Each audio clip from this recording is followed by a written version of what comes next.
ഒരു ഇടതുപക്ഷ സർക്കാർ ഭരിക്കുമ്പോൾ സെക്രട്ടേറിയറ്റിന് മുമ്പിൽ ഒരു സമരവും, ആശാസമരം എന്നല്ല, ഒരു സമരവും നടക്കാൻ പാടില്ല എന്ന് വിശ്വസിക്കുന്ന ആളാണ് ഞാൻ.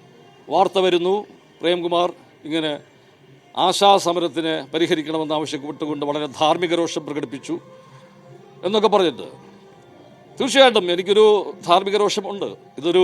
ഞാൻ മനുഷ്യപക്ഷത്ത് നിൽക്കുന്ന ഒരു കലാകാരനാണ്, കലാപ്രവർത്തകനാണ്. ഞാനൊരു രാഷ്ട്രീയക്കാരനൊന്നുമല്ല. ഒരു കലാരംഗത്ത് പ്രവർത്തിക്കുന്ന എനിക്ക് എൻ്റെ ഏറ്റവും വലിയ പ്രതിബദ്ധത മനുഷ്യരോടാണ്. അതുകൊണ്ടാണ് ഒരു പരസ്യചിത്രങ്ങളിൽ പോലും ഞാൻ അഭിനയിക്കാത്തത്. ടെലിവിഷൻ മേഖലയിൽ ഈ കണ്ടന്റിൻ്റെ കാര്യത്തിൽ വളരെ അപജയം നടക്കുന്നു, അത് എൻഡോസൾഫാനെ പോലെ അപകടമെന്ന് പരസ്യമായിട്ട് വിളിച്ചു പറഞ്ഞ ആളാണ് ഞാൻ. അത് ഈ സമൂഹത്തോടുള്ള പ്രതിബദ്ധത കൊണ്ടാണ്. അങ്ങനെ ഒരാൾ ഇങ്ങനെ ഒരു സമരം, ഒരു ഇടതുപക്ഷ സർക്കാർ ഭരിക്കുമ്പോൾ സെക്രട്ടേറിയറ്റിന് മുമ്പിൽ ഒരു സമരവും, ആശാസമരം എന്നല്ല, ഒരു സമരവും നടക്കാൻ പാടില്ല എന്ന് വിശ്വസിക്കുന്ന ആളാണ് ഞാൻ. തീർച്ചയായും ജനാധിപത്യ സംവിധാനമാണ്, ചിലപ്പോൾ സമരങ്ങൾ ഉണ്ടാവാം. അങ്ങനെ ഉണ്ടായാൽ അത് ഉടനെ അടിയന്തര പ്രാധാന്യം നൽകി അതിൽ ഇടപെട്ട് പരിഹരിക്കാനുള്ള ആർജവം കാണിക്കണം. ഇല്ലാതെ അനിശ്ചിതകാലത്തേക്ക് ഇങ്ങനെ കുറേ പാവപ്പെട്ട സ്ത്രീകൾ അവരുടെ രാഷ്ട്രീയം എന്തായിക്കോട്ടെ, അവരെ മറ്റു പലരും ചിലപ്പോൾ രാഷ്ട്രീയമായിട്ട് ഉപയോഗിച്ചിട്ടുണ്ടാവും, അത് മറ്റൊരു കാര്യം. പക്ഷെ അതൊന്നും പൊതുസമൂഹത്തെ കൃത്യമായി ബോധ്യപ്പെടുത്താൻ കഴിഞ്ഞിട്ടുണ്ടോ? എന്നിരിക്കെ പൊതുസമൂഹത്തിൽ മൊത്തമായി ഒരു വികാരമുണ്ട്, അത് ദോഷമാണ് എന്ന് പോസിറ്റീവായി പറഞ്ഞ കാര്യം മാത്രമാണ് എനിക്കെതിരെ, എൻ്റെ പുറത്താക്കൽ നടപടിക്കെതിരെ ഇവർക്കുള്ളത്. അല്ലാതെ സ്വാഭാവിക നടപടി എന്നുള്ളത് നിങ്ങൾ വിശ്വസിക്കരുത്, അതൊരു സ്വാഭാവിക നടപടിയല്ല.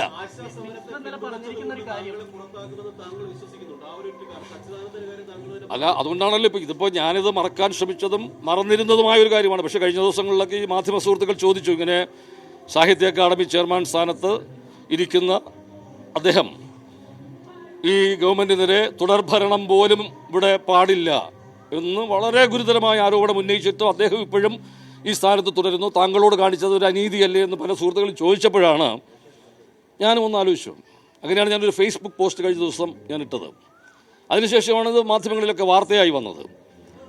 ആ ഫേസ്ബുക്ക് പോസ്റ്റിലും ഞാൻ ഒരിക്കലും ഒരു സച്ചിദാനന്ദൻ മാഷിനെ പോലുള്ളൊരു മഹാകവിയോട്, ഒരു മഹാപ്രതിഭയോട്, ഞാനൊക്കെ കുട്ടിയായിരിക്കുമ്പോൾ കോളേജിൽ പഠിക്കുമ്പോഴൊക്കെ എൻ്റെ ഏറ്റവും വലിയൊരു ആരാധ്യ ഒരു വ്യക്തിത്വമാണ് കവി എന്ന നിലയിൽ.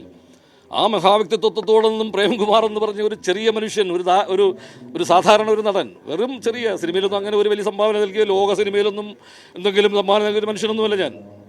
പക്ഷേ എന്നെ ഏൽപ്പിച്ച കാര്യങ്ങൾ ഞാൻ അക്കാദമിയുടെ ചുമതലയിൽ വളരെ കൃത്യമായും ഭംഗിയായും ആത്മാർത്ഥമായും ആരും അധികം അങ്ങനെ തെറ്റ് പറയാത്ത ചെയ്യാൻ എനിക്ക് പറ്റിയിട്ടുണ്ട്. അതിൻ്റെ ഒരു ആത്മവിശ്വാസം എനിക്കുണ്ട്. അപ്പം അങ്ങനെ ഞാൻ എന്നെ സച്ചിദാനന്ദൻ മാഷുമായിട്ട് ഒരു താരതമ്യവും എനിക്കില്ല.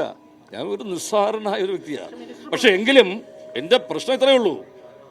സംസ്ഥാന സർക്കാരിൻ്റെ സാംസ്കാരിക വകുപ്പിനെ സംബന്ധിച്ചിടത്തോളം ചലച്ചിത്ര അക്കാദമിയും സംസ്ഥാന ചലച്ചിത്ര അക്കാദമിയും സംസ്ഥാന സാഹിത്യ അക്കാദമിയും തുല്യ പരിഗണനയാണ്.